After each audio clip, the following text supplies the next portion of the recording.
In today's video, I'm going to teach you how to link to email on Framer.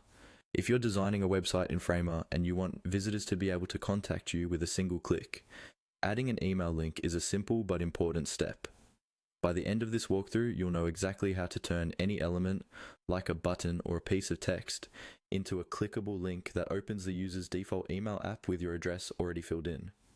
First, open the Framer project where you want to add your email link. This could be a portfolio site, a landing page, or any other project you're working on.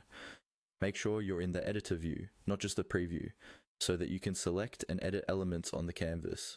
Give the project a moment to load, especially if it has a lot of pages or components. Next, click on the page that contains the element you want to turn into an email link.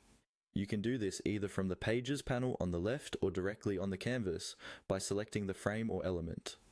Once you've selected it, you should see the Settings panel appear on the right side of the screen. This right-hand sidebar is where most of the important controls live, including layout, style, and in this case, linking options.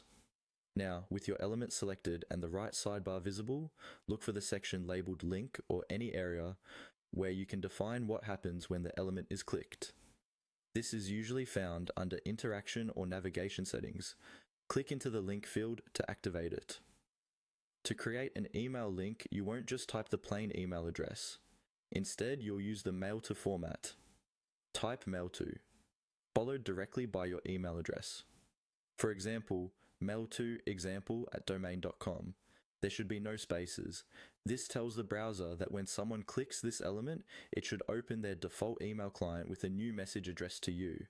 After typing it in, press enter or click outside the field to confirm the change. It's a good idea to preview your site to test the link. Switch to preview mode, click the element, and check that your email app opens correctly with the